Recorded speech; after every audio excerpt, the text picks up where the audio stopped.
Welcome to EPG Pathshala. I am Anna Kurian and I teach in the Department of English at the University of Hyderabad. Today we are going to be looking at the second paper in English literature from 1590 to 1798. And we are looking at the unit devoted to Renaissance dramatists other than Shakespeare.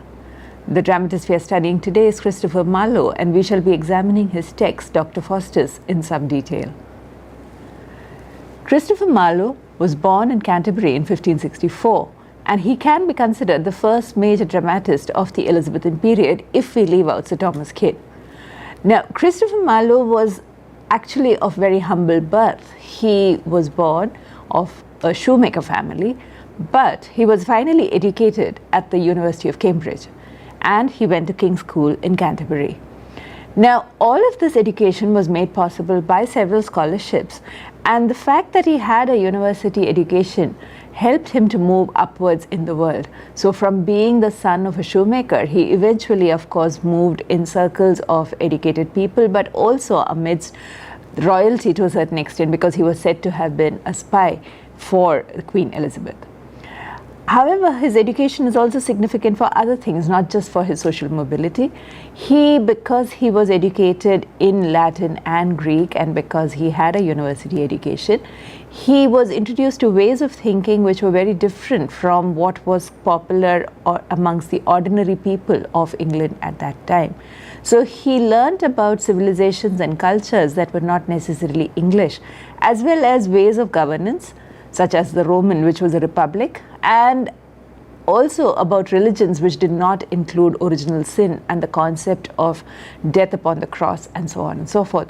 So Marlowe's education then gave him a way of looking at the world which was very different from what was already available to the ordinary people of England. Marlowe is also celebrated for the innovations that he brought to writing itself, and in particular to dramatic blank verse. He is supposed to have perfected that way of writing, and this is seen across his dramas.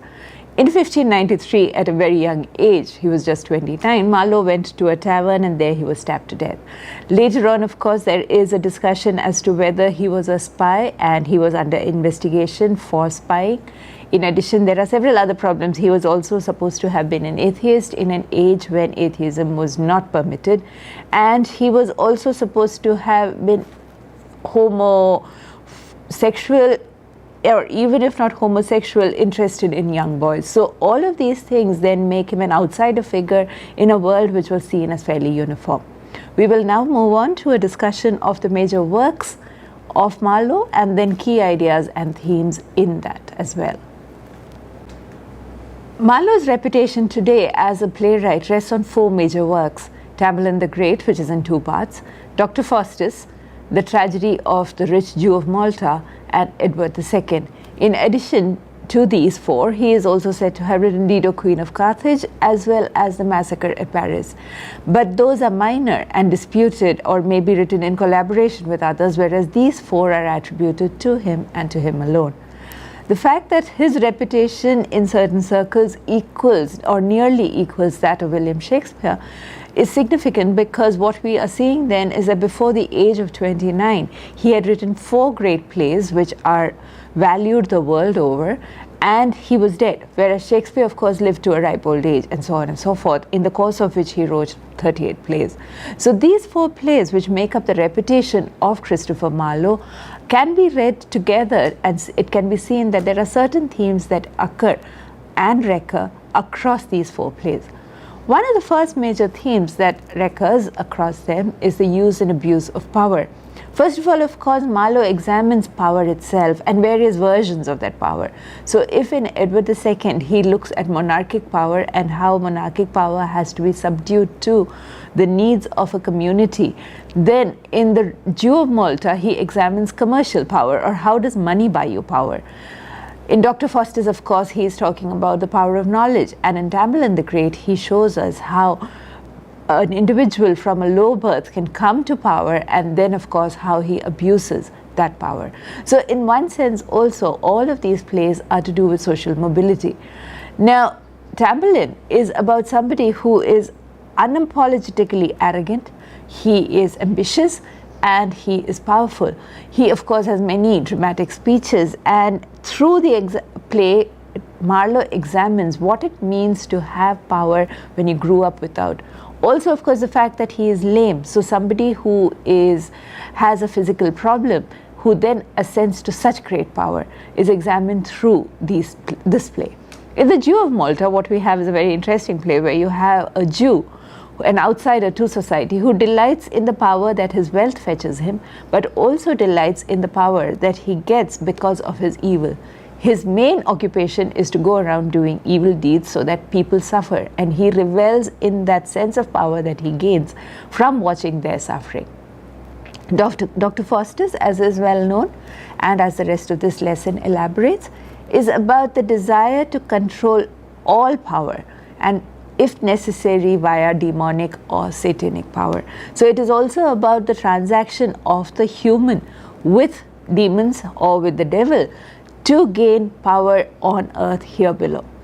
And there is then, of course, Edward II, which again provides us with a saddening, tragic picture of a king who, in his pursuit of his personal desires, then has a problem with the kingly power that he exercises, and in the end suffers and dies because he is unable to give up his personal desires in the pursuit of his kingly goals.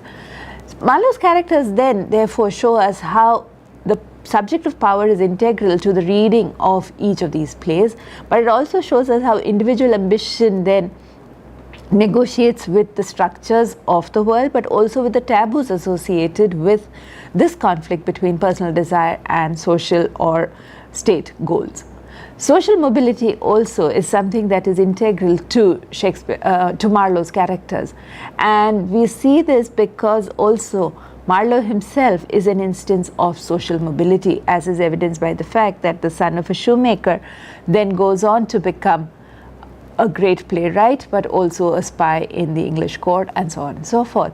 Now, he himself also then speaks of taboos, discrimination, and how it is possible to be ruined personally and socially because of this social mobility. The other theme that has garnered great attention in Marlowe's work is the theme of predestination, or the fact that humans, in spite of social mobility, in spite of their attempts to move within society, eventually lack all agency in determining the course of one's life. So even as Marlowe seems to show us that it is possible to do so, at the end of the play we are then told that actually the structures of society will shut you down and eventually you will die in a position of some ruin, as opposed to the upward mobility that might initially have been showcased. This theme is important because it works as a commentary on social mobility in Renaissance England as well. Now, Renaissance England is a society which is in some upheaval, and wherein people were seen to be able to make their fortunes or make their way in life, not because of their birth, but because of either the education that they gained or because of status that accrued to them because of the work that they did. Now, even as Marlowe shows us that this can happen, he also shows us that the world is not so generous as to allow it to happen in peace, and that structures such as either religion or the government at the center will eventually put a stop to this kind of upward mobility. We see this in The Jew of Malta, where a Jew is then given a hard time. Though of course he himself is evil, eventually he is killed because of his Jewish faith. So religion, as one of those central structures which govern people's lives and which make them adhere to one set of norms, is something that Marlowe plays around with. This is also of course seen in Dr. Faustus, where Dr. Faustus is a doctor of divinity and is then made to fit into a framework which he wishes to escape from. He does escape from it temporarily, but eventually he is made to fit into that framework, and he's made to die because he refuses to fit into it. So Marlowe also then demonstrates to us how belonging to one faith determines the extent to which you can be seen as a safe and loyal member of a country, wherein it was important to publicly perform loyalty to the monarch over and over again. It is also important to look at the fact that in Marlowe, what we see is that even though there is free will and agency, that free will and agency is limited, because eventually if you defy monarchic rules, doctrines, norms, then free will and agency stops coming into play, and instead what comes into play is the role of governance within the society, which will then eventually lead to your death. So what we can see is that certain key themes recur in Marlowe's plays, and these were themes which would also have been faced by individuals in the England that Marlowe lived in. And this battle between individual interests and beliefs and social and monarchic mandates is something that recurs across all the four main plays of Christopher Marlowe that we are here looking at. Also, there is the problem that Marlowe, even as he seems to tell us that hard work or education or knowledge can help us to move forward, also shows us the belief that is at the center of Renaissance Christian society during this period, that it is not the individual's work that earns him salvation, but rather the fact that it is a gift from God. So therefore, over and over again, we are told that good work, or the work that we do during our lifetime, will not save us or will not damn us. Instead, that is something that has been determined before our birth itself. Now, of course, let us briefly summarize Dr. Faustus. Dr. Faustus tells us a story of a Renaissance scholar, namely Dr. Faustus himself, who is at the forefront of knowledge. In fact, Dr. Faustus begins with a chorus which tells us that he is somebody who has achieved learning in practically all spheres, and yet he is like Icarus. Icarus, who is from classical mythology and who mounts up on waxen wings, and then because the sun melts the wax, he falls down. And this is, of course, what Faustus is also supposed to stand for. Faustus, who creates by his own work, his own ambitions, he creates the possibility that he can rise up. And yet, because he rises up against the rules and the norms of society, he will, of course, eventually fall. And that will be a great fall indeed. We are also told that this desire for knowledge that Faustus epitomizes is something that he has worked hard for, that knowledge, and it is in various realms. So he is a doctor of medicine, he is a doctor of divinity, he's also a doctor of law, and all of these he has excelled in.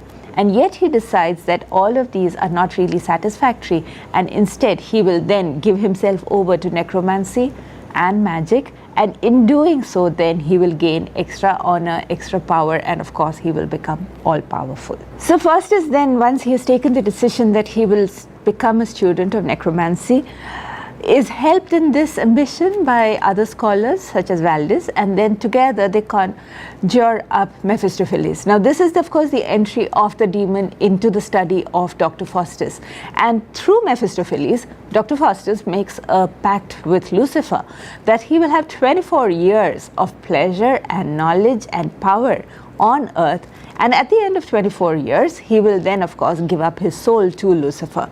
And it is this gaining of the soul of Dr. Faustus that Lucifer is interested in. Now the rest of the play then traces what he does in 24 years, and what we see is that he has brief episodes wherein he tries to achieve some learning. So he travels across, he does some interplanetary travel, he goes across and sees the sun, the moon, and all the stars. He asks questions of Mephistopheles, which Mephistopheles sometimes answers, sometimes does not. But most of the time he spends it in luxurious living and in very petty ambitions. So he plays games with the Pope, he plays tricks upon the Pope, he does conjuring tricks for the nobility. For a duchess, he brings grapes which are out of season. He goes to Rome and then pesters the Pope. He does a few small funny tricks, but nothing which is seriously significant. I mean, to have given away one's soul to play tricks upon the Pope or to entertain the emperor does not seem to be an equitable bargain. Instead, he also, of course, watches masks which are performed by devils, and eventually he has a brief affair or a relationship, a one-night stand, so to speak, with Helen of Troy, the most beautiful woman in the world. Now, this is as much as what he achieves. Given the fact that the pact is for learning and knowledge in exchange for his soul, what we see is that Faustus begins with the desire for learning and knowledge, but ends up with having made an exchange wherein he only gains brief, petty pleasure and eventually loses his soul. And as the 24 years draw to a close, Faustus is no longer able to believe that he has done something great. Instead, he worries. He feels a great anxiety about the damnation that is about to come upon him. He, of course, at that point is then given the choice by the good angel and the bad angel, by an old man, that he can still repent. But Faustus descends into despair, believes that he cannot repent, and the play ends as it began in Faustus's study. And now what we see is that the Faustus, who in the beginning was ambitious, confident, in fact overconfident, arrogant, and full of certainties, is now somebody who is alone, despairing, and extremely scared, only wishing to escape the death that waits for him. The other major contrast that is set up is that in the beginning, Faustus is somebody who is full of companionship. He has various scholars who come to meet him, everybody hangs out around him, and yet at the end he is this person who is completely alone. There is only an old man who comes to meet him and who offers him good advice. By then his only companionship is to be derived from the devils with whom he has been associating through the 24 years.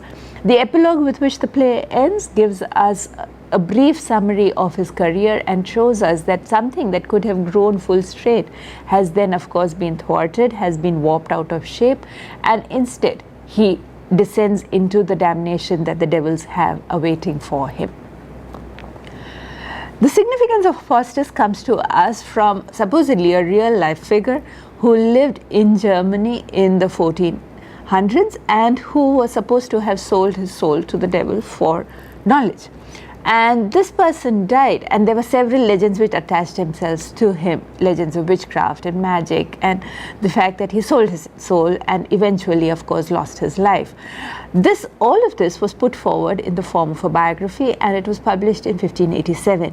In England, it comes to the English persons in 1592 as the history of the damnable life and deserved death of Dr. Johann Faustus.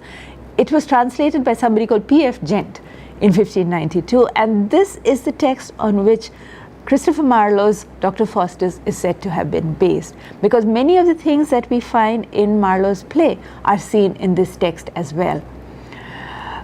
Christopher Marlowe's text also draws upon English society of this time, which had a few key figures such as Dr. Faustus, people who were both valuable, who were knowledgeable, but who were also dangerous. One key person such as this is Sir Walter Raleigh, who was supposed to have achieved great perfection in knowledge and learning, and yet was also said to dabble in witchcraft and devil worship. So this association of extreme learning with witchcraft and necromancy is something that was a popular trope in Elizabethan times, and in an age when discoveries about the universe, about the planets, and about the ways in which learning itself was changing, that learning was changing from something that was given to people in books to something that was more of an experiential mode. Dr. Faustus is situated at that juncture. Dr. Faustus also poses editorial problems because there were two texts that were there of Dr. Faustus, the play, as it was performed by Christopher Marlowe, as it was written by Christopher Marlowe and performed in the 1590s. One is the A text, which appeared in 1604, and the second is a B text, which was published in 1616. This lesson uses as its text the New Mermaid edition of Dr. Faustus, which is the B1 text, which was published in 1616. A discussion of learning and of education is central to any reading of Dr. Faustus, because it can be also read as a meditation on the education of the time and how education and learning were viewed by ordinary people during this period as well. Now, the Renaissance, of course, is the period which inaugurates the questioning, skeptical Renaissance mind, and Faustus epitomizes that. But the play, as we read it, also demonstrates to us that even as you can question, as you can be skeptical, there are also limits to how much you can question and how far you can go in your pursuit of learning. So when we first meet Dr. Faustus surrounded by various scholars, these are scholars who represent then to us what is permissible, what is acceptable, and what is seen as good in the realms of learning. Dr. Faustus, of course, transcends this, because then he decides that he will try out necromancy, he will then explore magic, and his transactions with the devil, with Mephistopheles and with Lucifer, then transcend and move away from his institutional affiliation with the schools of learning that are permissible and acceptable. He, of course, remains a scholar through the 24 years of his life which he has given to which he has gained because of his pact with Lucifer. But through those 24 years, even though he remains a scholar, what we see is that he indulges far less in scholarly pursuits and indulges far more in random, completely petty acts of trickery, humor, and also just random joking, which does not in any way advance his standing as a scholar. So what we see is that initially he begins with the University of Wittenberg, which is where the play is set. The first scene is set. His study is in the University of Wittenberg. He moves out from those institutionally sanctioned spaces and then goes into areas where there is a forbidding of the pursuit of learning itself, which is within the state and within religious authority. So when he has his transactions or his games which he plays with the Pope and with the Emperor, we are looking at how learning escapes from sanctioned spaces into non-sanctioned spaces. But what we also see is that even as Faustus decides that he is superior to Mephistopheles and that he is superior also to all other demons, he wishes to control them. And here then we are looking at the hierarchies that exist within knowledge. In fact, the play also shows us those hierarchies, because you have an entire subplot which is to do with the servants and with Faustus's servant Wagner, and then there is Dick, and then all of them are also interested in advancing themselves by working at conjuring and learning to call up the devil. Now, we also see another hierarchy which is put in place, because Mephistopheles is both servant to Faustus, but he is also bound to Lucifer. So he is servant as well as master to Faustus, and he is utterly servant to Lucifer. So all the time we are also being told that there are certain hierarchies which are in place, and those hierarchies cannot be escaped from. And the parody of the clown and Wagner, and which is seen in the tricks that they play, are also then scenes which demonstrate to us this hierarchy which is in place. The learning that he gains and which he believes will result in damnation and eternal slavery to Lucifer is how Marlowe exposes the flaw in this absolute straight arrangement which otherwise can be seen between education and social advantage. So education up to a point is seen as sanctioned, education up to a point is seen as good. But if people transgress those boundaries, then of course everything falls apart. And which is why in the end, when Faustus is awaiting damnation and he is scared and he is despairing, he says he will burn all his books. But at that point then, what he discovers is that even by burning all his books, he cannot then be guaranteed life or even salvation at that point in time. This leads us to the next major theme within the play, and this is of course the theme of salvation, damnation, and the corporeality of all punishment. Now, even as salvation and damnation is central to the reading of Dr. Faustus, he gives up his eternal soul to Lucifer, he sells his soul, knowing in advance that if he does so, he will be damned for all eternity. He sells it for 24 years of pleasure and of knowledge. And what we see is that all of this is linked to the human body as well. So even as knowledge seems to help the human to transcend human limitations, what we see is that that knowledge is also vested in the human body, and it is in the human body that one suffers and one dies. And this is seen right from the beginning, because we are told that there is an experiential form of knowledge which is initially given to us via Mephistopheles and via Faustus himself. Faustus learns by experiencing what he needs to learn. And this we see when he travels. Mephistopheles takes him to see the heavens and hell itself, when he travels across the planets, across the globe, and it is about experience. And yet we are told about another range of experiences. Mephistopheles, when asked by Faustus about how terrible is hell, comes back with the answer that he had tasted the eternal joys of heaven and seen the face of God. So experience is essential both to knowing salvation as well as to knowing damnation. And when Faustus scoffs at the idea that there is damnation, Mephistopheles answers by saying, "Hey, think so still, till experience change thy mind." So experience is therefore then central to all knowledge. It is only by experiencing it in your human body that you can know it. And later on, what we see is that this critique of religion is shown in the petty gifts that Faustus receives from Mephistopheles in exchange for his soul. So he gives away his soul, and what he receives is experiences of small pleasures. He sees a pageant, he's able to fetch grapes for a duchess, he's able to play tricks upon a pope, and he's able to please several people. But these are all things that he experiences in his human body, and the final experience is, of course, when he meets Helen of Troy and the famous speech wherein he speaks about the face that launched 1,000 ships and burnt the topless towers of Ilium. Now, all of that is all very well, but at the end of it, there is the end of mortal life, and that end is vested in pain.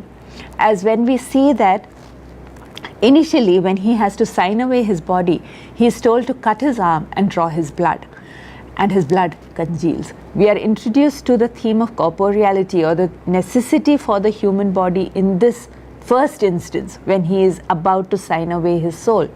Later on, what we see is that even as he fears damnation, it is in his body that he fears it.